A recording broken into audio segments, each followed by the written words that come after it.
Welcome back, activity 8. It's a nice small story. It was a cold day. It was a cold day. ઠંડો દિવસ હતો. મિત્રો, cold એટલે ઠંડુ, hot એટલે ગરમ. હોટ અને કોલ્ડ ઓપોઝિટ છે. અંગ્રેજી શીખતા હોઈએ ત્યારે કેટલાક આવા વિરુદ્ધાર્થી શબ્દો સાથે સાથે યાદ રાખવા. Small, big, tall, small, high, low, tiny, big, cold, hot, fat, thin, black, white. Like that, you remember the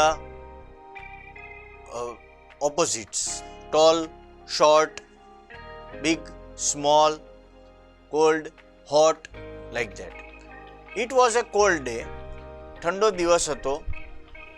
Last year there was one really bad day. ગયા વર્ષે એક બહુ ખરાબ દિવસ આવ્યો. It was Monday અને એ હતો સોમવાર.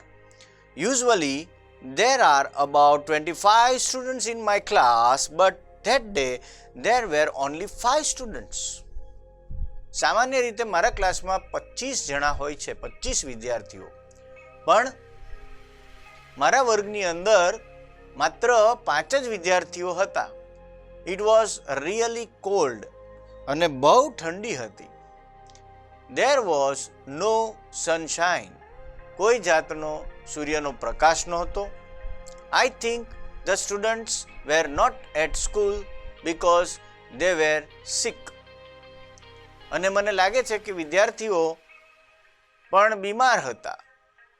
દે વેર નોટ હેપી, દે વેર સિક. સિક એટલે બીમાર હતા. I think the students were not at school.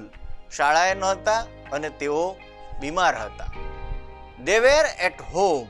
તેઓ ઘરે હતા. Maybe they were in the bed. કદાચ બીમારીને લીધે તેઓ ઘરે હતા અને પથારીમાં હતા. Bed, BED, bed is the spelling. Bed એટલે પથારી, BED bed એટલે ખરાબ. I read again.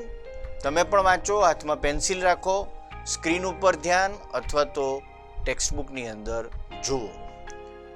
મિત્રો, અંગ્રેજી વાંચન કરવાથી સારું એવું આવડે. આ વાત આપણે અગાઉ પણ કરેલી છે.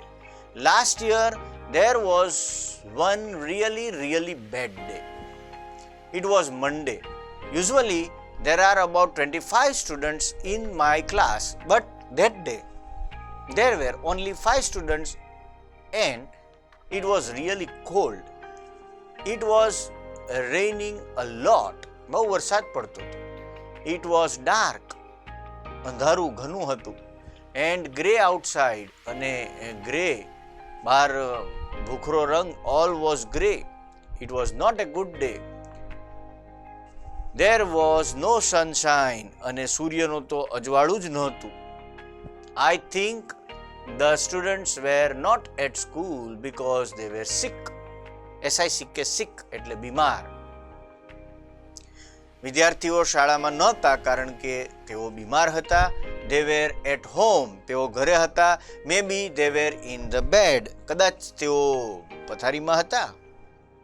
Mr. Joshi is our teacher. He is always at school. Mr. Joshi અમારા શિક્ષક છે અને હંમેશા સ્કૂલમાં હોય છે. He is never at home on Monday. ક્યારેય ઘરે હોતા નથી સોમવારે. Mr. Joshi is our teacher. He is always at school. અને એ કાયમ સ્કૂલે આવી જાય છે. He is never at home on a Monday. સોમવારે તો એ કદીય ઘરે હોતા જ નથી. Last Monday was no different. ગયો સોમવાર પણ કંઈ અલગ નહોતો. He was not in bed. અને એ સૂતા નહોતા, પથારીમાં નહોતા. He was in the classroom and he was cold. અને એમની આદત પ્રમાણે તેઓ વર્ગખંડની અંદર જ હતા, પણ તેઓ ઠંડા હતા. And he was not in warm clothes. ઠંડી હોવા છતાં તેમણે ગરમ કપડાં પહેર્યા નહોતા. In fact all the students were cold. અને આમ જુઓ તો બધા જ વિદ્યાર્થી ઠંડા જ હતા, ઠંડી હતી જ. ઇટ વોઝ ફ્રીઝિંગ, અને બહુ થીજવી દે એવું વાતાવરણ હતું. The school was like a refrigerator. શાળા તો જાણે રેફ્રિજરેટર જેવી હતી, ફ્રીજ જેવી થઈ ગઈ હતી. Our room was like a freezer. અને અમારી રૂમ તો જાણે કે ફ્રીઝર થઈ ગઈ હતી, ઠંડી એકદમ. And poor mister Joshi was like ice. અને બિચારા જોશી સાહેબ તો બરફ જેવા થઈ ગયા હતા. The small class was cold cold cold. અને નાનકડો વર્ગ ઠંડો ઠંડો ઠંડો એકદમ ઠંડો થઈ ગયો હતો, અને બધા ધ્રુજતા હતા ઠંડીના. It was રેઇનિંગ heavily. અને આકાશમાંથી ભયંકર વરસાદ પડી રહ્યો હતો. I left the school early. અને મેં સ્કૂલ ઝડપથી છોડી. યુ કેન સી, તમે જોઈ શકો છો ચિત્રમાં, there are 1 2 3 4 5 students. 5 વિદ્યાર્થી છે. Mr. Joshi is teaching. There is a clock and there is a classroom and the students are sitting and listening to Mr. Joshi. The rain stopped at night.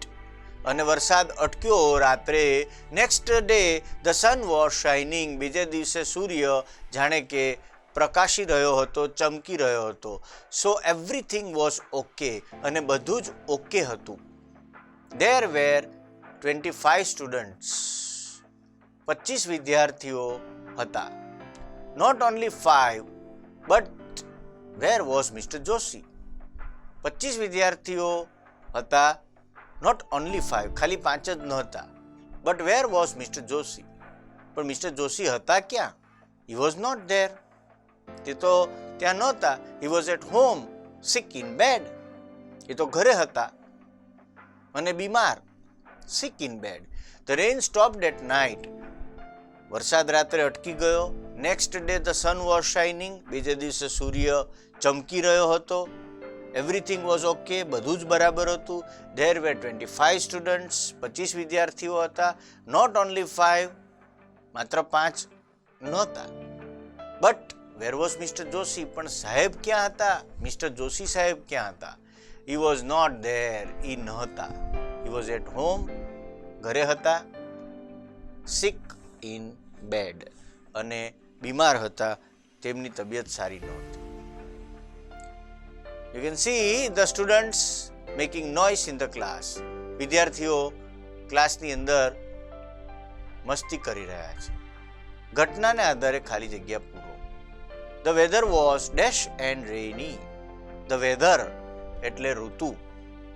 Weather એટલે હવામાન, ઋતુ. Remember the spelling. આ spelling યાદ રાખજો. WEATHER. Weather of monsoon, ચોમાસાની ઋતુ. Weather of summer, weather of winter. Weather was cold and rainy.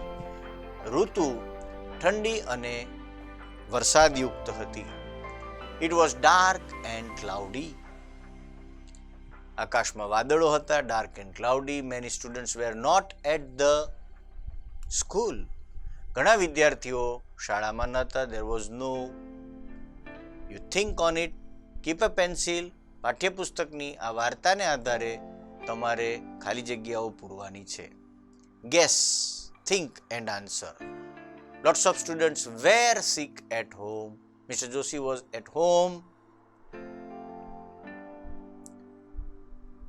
The desk was like a freezer. The classroom was like a freezer. And the school was. The desk stopped at night. Mr. Joshi was desk next day.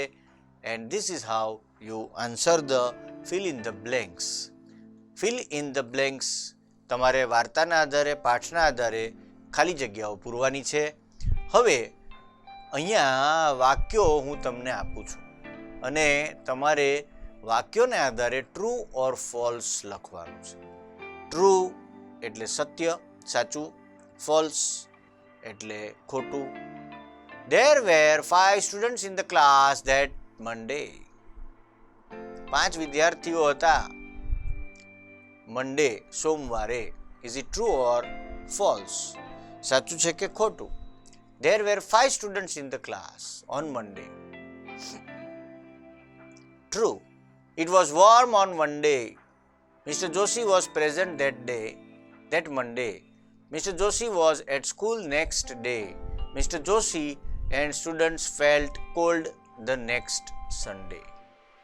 And activity 9. Before starting activity 9, I would like you to fill in the blanks in true or false. સાચા છે કે ખોટા એના જવાબો tick માર્કથી અથવા true or ફોલ્સથી તમારે આ 5 પૂરવાના છે. I hope you understand this activity. આશા રાખું કે તમને આ પ્રવૃત્તિ સમજાતી હશે અને તમે સતત અંગ્રેજી વાંચન અને લેખન પણ કરતા